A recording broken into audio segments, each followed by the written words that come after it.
तो 10,000 वर्ल्ड के पिछले एपिसोड में हमने देखा कि लिन ज़ाओयू और लिनानयू मैंसन से बाहर जाने वाले पोर्टल की चाबी लेने के लिए मैंगटियान को पॉइजन देते हुए उसे अनकॉन्शियस कर देती है और अब वह उसके पास मौजूद चाबी को चुराते हुए मैंसन से बाहर की ओर भागने लगती है।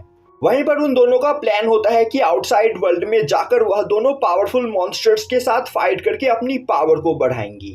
पर तभी भागते भागते लिन ज़ाओयू रास्ते में ही रुक जाती है और अब वह बोलती है हमारे पास यह चाबी है, तो फिर क्यों ना हम इस चाबी का यूज करते हुए ग्रैंडफादर के ट्रेजर हाउस को यहाँ पर चेक करें। यह सुनते ही लिनानयू काफी ज्यादा डर जाती है और अब वह बोलती है लिन ज़ाओयू मेरे ख्याल से हमें ऐसा नहीं करना चाहिए। अगर मदर को इस बारे में पता चला कि हमने ग्रैंडफादर के ट्रेजर हाउस में घुसकर वहां से ट्रेजर्स को चुराया है तो वह इस बार जरूर हमारी पिटाई करेगी।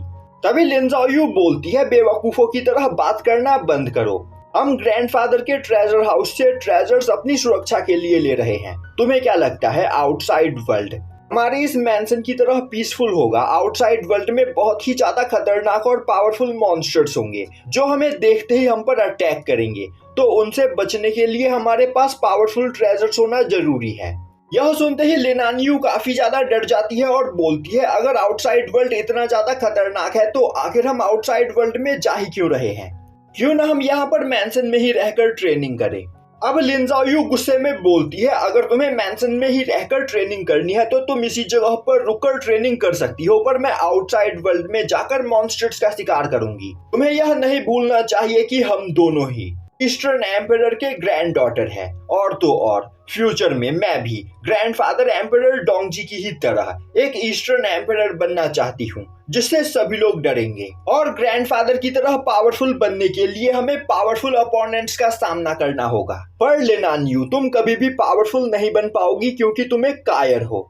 यह सुनते ही लिनानयू बोलती है नहीं सिस्टर आप गलत बोल रही हो, मैं कायर नहीं हूँ, मैं भी आपके साथ आउटसाइड वर्ल्ड में चलूंगी। और अब लिनानयू भी लिन ज़ाओयू के पीछे पीछे एम्परर डोंगजी के ट्रेजर हाउस की ओर जाने लगती है। वहीं पर लिनानयू रास्ते में बोल रही होती है सिस्टर तो आप यहाँ पर फ्यूचर में ग्रैंडफादर की ही तरह ईस्टर्न एम्परर बनना चाहती हो, पर इसके लिए आपको बहुत ही ज्यादा मेहनत करनी होगी। लिन ज़ाओयू बोलती है पावरफुल बनने के लिए ही तो मैं आउटसाइड वर्ल्ड में मॉन्स्टर्स का शिकार करने के लिए जा रही हूँ। लिनानयू एक्साइटेड होते हुए बोलती है तो क्या मॉन्स्टर्स का शिकार करने के बाद हम दोनों सच में ग्रैंडफादर की ही तरह पावरफुल बन जाएंगे? लिन ज़ाओयू हाँ में सर हिलाती है और बोलती है उन सभी मॉन्स्टर्स को मारने के बाद मैं भी ग्रैंडफादर की ही तरह ईस्टर्न एम्परर बन जाऊंगी। यह सुनते ही लिनानयू काफी ज्यादा खुश हो जाती है और अब वह बोलती है सिस्टर अगर आप ईस्टर्न एम्परर बन जाओगी तो फिर मैं क्या बनूंगी? लिन ज़ाओयू हंसते हुए बोलती है पावरफुल बनने के बाद तुम अपने लिए जो चाहे वह टाइटल चुन सकती हो। यह सुनते ही लिनानयू और भी ज्यादा खुश होती है और बोलती है सिस्टर अगर आप ईस्टर्न एम्परर बनोगी तो मैं बनूंगी ईस्टर्न गॉड। अब वह दोनों चलते चलते ट्रेजर हाउस के पास पहुंच जाते हैं और अब लिन ज़ाओयू अपने पास मौजूद चाबी का यूज करते हुए ट्रेजर हाउस के दरवाजे को खोलते हुए ट्रेजर हाउस में एंटर करती है। अब वह दोनों देखते हैं कि उस ट्रेजर हाउस के अंदर मौजूद सभी वेपन्स एम्परर ग्रेड वेपन्स होते हैं और उस जगह पर रखे हुए सबसे कमजोर वेपन्स भी गॉड लेवल वेपन्स होते हैं। तभी लिन ज़ाओयू की नजर एक फिनिक्स ऑर्ब के ऊपर पड़ती है और अब उस फिनिक्स ऑर्ब को देखते ही वह आगे बढ़ते हुए उस ऑर्ब के अंदर अपनी पावर को ट्रांसफर करती है जिससे वह फिनिक्स ऑर्ब लिन ज़ाओयू को अपना मास्टर स्वीकार कर लेता है। अब उस ऑर्ब को देखकर लिन ज़ाओयू काफी ज्यादा खुश होती है और बोलती है जब तक यह ऑर्ब मेरे पास है तब तक यहाँ पर मुझे कोई भी नुकसान नहीं पहुंचा सकता है और अब इस ऑर्ब की वजह से मदर और आंट गुयुन भी मुझे यहाँ पर नहीं ढूंढ पाएंगी। तभी लिनानयू भागते हुए लिन ज़ाओयू के पास आती है और बोलती है सिस्टर मुझे भी यह ऑर्ब चाहिए तो आप प्लीज यह मुझे दे दीजिए। लिन ज़ाओयू गुस्से में बोलती है यह ऑर्ब अब मेरा है, तुम अपने लिए यहाँ पर कोई और ट्रेजर चुन लो।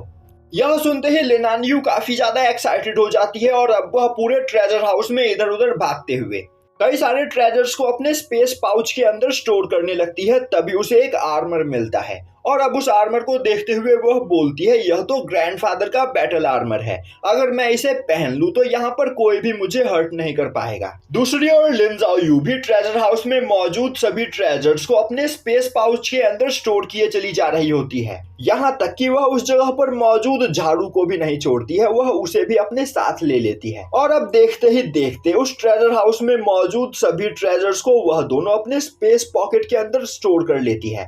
और अब उस जगह पर बस कुछ सोने के सिक्के बचते हैं जिनमें उन दोनों को कोई भी इंटरेस्ट नहीं होता है। तभी लिनान्यू भागते हुए लिन ज़ाओयू के पास आती है और बोलती है, सिस्टर, हमने तो पूरा का पूरा ट्रेजर हाउस ही खाली कर दिया, तो कहीं ग्रैंडफादर इस वजह से हम पर गुस्सा तो नहीं होंगे। तभी लिन ज़ाओयू बात को बदलते हुए एक पिलर के पीछे रखे हुए कुछ बुक्स की ओर इशारा करते हुए बोलती है, शायद से वह कल्टीवेशन टेक्निक है, तो हमें चलकर देखना चाहिए। और अब वह दोनों उन बुक्स के पास आते हुए उन्हें देखते हुए बोलने लगती है, शायद से यह फीमेल कल्टीवेशन टेक्निक है।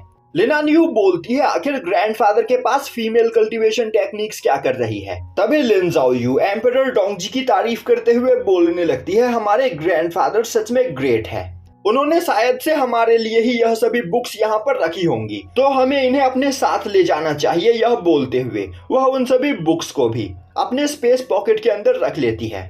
और अब वह दोनों भागते हुए पोर्टल गेट के पास आती है और अब वह चाबी का यूज करते हुए पोर्टल को ओपन करते हुए काफी तेजी से मैंसन से बाहर निकल जाती है। दूसरी ओर मैंगटियान की हालत काफी ज्यादा खराब होती है और अब वह जैसे तैसे करके उठकर खड़ा होता है और अब वह रेंगते हुए पोर्टल गेट के पास पहुंचता है, पर जब तक वह वहां पर आता है तब तक लिन ज़ाओयू और लिनान्यू वहां से जा चुकी होती है, जो देखते ही वह वहां पर चिल्लाने लगता है। अब सीन शिफ्ट होता है और हमें दिखाया जाता है कि केओस यूनिवर्स के अंदर एम्परर डोंगजी अभी भी एम्परर जुन के साथ फाइट कर रहे होते हैं। तभी उन्हें कुछ अजीब फील होने लगता है और अब वह सोचने लगते हैं, शायद से यहाँ पर कोई खतरे में है, तो मुझे जल्द से जल्द इस फाइट को यहाँ पर खत्म करना चाहिए।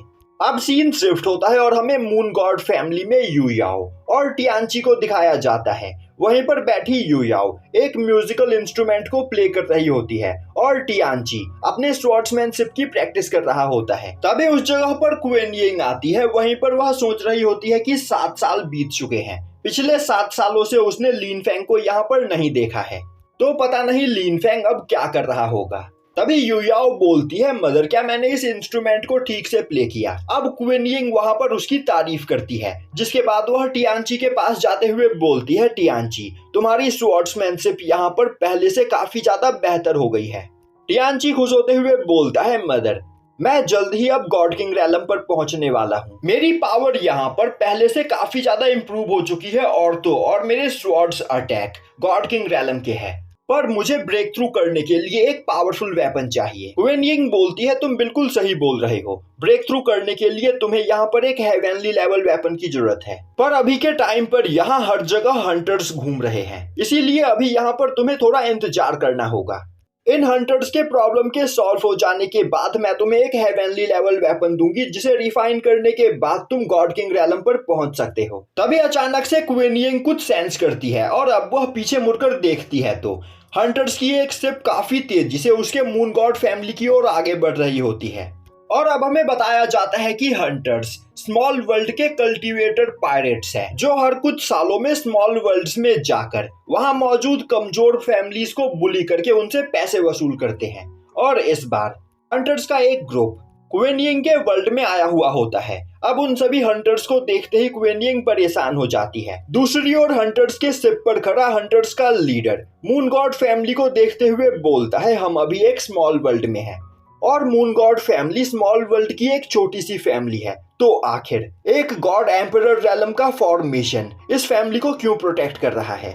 शायद से इन लोगों के पास बहुत ही ज्यादा कीमती ट्रेजर्स है, तो इन्हें लूटने का मौका हमें नहीं गंवाना चाहिए। तो अगर मैं यहाँ पर मून गॉड फैमिली के लोगों को लूट लूं, तो मेरी जर्नी का यहाँ पर अंत हो सकता है। और तो और गॉड वनरेबल रैलम पर मौजूद एक मास्टर के द्वारा दिया गया ट्रेजर मेरे पास है, जिस वजह से मैं गॉड एम्परर रैलम पर मौजूद कल्टीवेटर्स को भी काफी आसानी से मसल सकता हूँ। यह बोलते हुए वह अपने सभी साथियों को फॉर्मेशन को ओपन करने का ऑर्डर देता है, जो सुनते ही उस हंटर के सभी साथी स्पेसशिप पर मौजूद एक फॉर्मेशन को एक्टिवेट करते हैं, जिससे स्पेसशिप के अंदर से काफी पावरफुल धर्मा बॉडी निकलकर बाहर आती है और अब वह हंटर चिल्लाते हुए बोलता है, मून गॉड फैमिली के लोगों, मेरी बात कान खोल कर सुनो। अगर तुम यहाँ पर अपने फैमिली मेंबर्स की जान बचाना चाहते हो तो तुम्हें यहाँ पर अपने फैमिली के हर एक मेंबर की जान के बदले मुझे 1 लाख स्पिरिचुअल स्टोन देना होगा। इसीलिए मैं चाहता हूँ कि तुम्हारे मून गॉड फैमिली में जितने भी मेंबर्स हैं उन सभी की जान के बदले अपने पास मौजूद ट्रेजर्स मेरे हवाले कर दो या फिर मारे जाओ। अब यह सुनते ही मून गॉड फैमिली के गेट पर मौजूद सोल्जर्स काफी ज्यादा डर जाते हैं और अब वह अपनी जान बचाकर वहां से भागने लगते हैं। तभी उस जगह पर क्वीन यिंग अपने ग्रैंडफादर और टियानची के साथ आती है और अब क्वीन यिंग अपने ग्रैंडफादर से बोलती है, ग्रैंडफादर, पिछले 7 सालों से आप यहाँ पर अपनी कल्टीवेशन को रिकवर करने की कोशिश कर रहे हो और इसके बावजूद आप बस अभी तक गॉड किंग रैलम पर ही पहुंच पाए हो। इसीलिए मैं चाहती हूँ कि आप पीछे ही रुककर हमारे मैंशन के चारों ओर मौजूद फॉर्मेशन को कंट्रोल करो। इन सभी हंटर्स को यहाँ पर मैं संभाल लूंगी। यह बोलते हुए क्वीन यिंग उन हंटर्स के लीडर के सामने जाकर खड़ी हो जाती है और बोलती है, मेरी मून गॉड फैमिली कोई वीक फैमिली नहीं है जिसे तुम जब चाहो तब यहाँ पर आकर लूट कर चले जाओ। तो मैं तुम सभी लोगों को यहाँ पर 5 मिनट का टाइम देती हूँ। अगर 5 मिनट में तुम सभी लोग यहाँ से नहीं भागे तो तुम सभी लोगों का मरना तय है। तभी फ्लाइंग शिप के ऊपर खड़ा एक ओल्ड मैन अपने लीडर से बोलता है, लीडर, यह लेडी मुझे बहुत ही ज्यादा पावरफुल लग रही है, तो मेरे ख्याल से हमें यहाँ पर मून गॉड फैमिली से नहीं उलझना चाहिए। पर हंटर्स का लीडर गुस्से में चिल्लाते हुए उस ओल्ड मैन को वहां पर चुप करा देता है और बोलता है, हम पिछले कई सालों से अलग अलग वर्ल्ड्स में जाकर वहां मौजूद फैमिली को डिस्ट्रॉय करके उनके पास मौजूद ट्रेजर्स को लूटते चले आ रहे हैं, तो आखिर हम इस बार अपने रूल को कैसे बदल सकते हैं। मेरे ऑर्डर को फॉलो करते हुए अटैक करो। और अब हंटर्स की धर्मा बॉडी काफी तेजी से मून गॉड फैमिली के चारों ओर मौजूद बैरियर के ऊपर अटैक करती है। तभी मैंसन के अंदर से निकलकर कई सारे सोल्जर्स बाहर आते हैं और अब वह सभी ग्रैंडफादर के ऑर्डर्स को फॉलो करते हुए उस बैरियर को वहां पर कंट्रोल करने लगते हैं। अब उस बैरियर के पावर की वजह से हंटर्स की धर्मा बॉडी काफी तेजी से बैरियर से दूर हट जाती है। साथ ही साथ हंटर्स का शिप भी वहां पर डैमेज हो जाता है, जो देखते ही हंटर्स के लीडर को काफी ज्यादा गुस्सा आता है और अब वह बोलता है, मैंने जितना सोचा था इस छोटी सी फैमिली में उससे कहीं ज्यादा मेंबर्स हैं और यहाँ पर मुझे एक इंसान के बदले 1 लाख स्पिरिचुअल स्टोन मिलने वाला है। तो बस मैं यहाँ पर इस फैमिली के चारों ओर मौजूद बैरियर को डिस्ट्रॉय कर दूं, जिसके बाद इन लोगों के पास कोई भी रास्ता नहीं बचेगा और यह लोग शांति से अपने पास मौजूद सभी ट्रेजर्स हमारे हवाले कर देंगे। यह बोलते हुए हंटर्स का लीडर अपने पास से एक ट्रेजर को बाहर निकालते हुए काफी तेजी से बैरियर को डिस्ट्रॉय करने की कोशिश करता है। अब उस अटैक की वजह से बैरियर के अंदर क्रैक पड़ने लगते हैं, जो देखते ही टियानची अपनी पावर का यूज करते हुए उस अटैक को डिस्ट्रॉय करने की कोशिश करता है। पर हंटर्स के लीडर की पावर गॉड किंग रैलम से काफी ज्यादा होती है, जिस वजह से टियानची का अटैक डिस्ट्रॉय हो जाता है। तभी क्वीन यिंग बोलती है, तो तुम सभी लोगों ने यहाँ पर मरने का फैसला कर लिया है, तो फिर ठीक है, मैं तुम्हारी इच्छा को जरूर पूरा करूंगी। यह बोलते हुए वह अपनी धर्मा बॉडी को बाहर निकालते हुए काफी तेजी से एक स्लैश अटैक करते हुए उन हंटर्स के लीडर के अटैक को डिस्ट्रॉय कर देती है। अब यह देखते ही हंटर्स का लीडर काफी ज्यादा परेशान हो जाता है और अब वह बोलने लगता है, इस लड़की के हाथ में जो स्वॉर्ड है वह एक एम्परर लेवल वेपन है। मैंने मून गॉड फैमिली को यहाँ पर अंडर एस्टिमेट करके गलती कर दी और यहीं पर यह एपिसोड खत्म हो जाता है।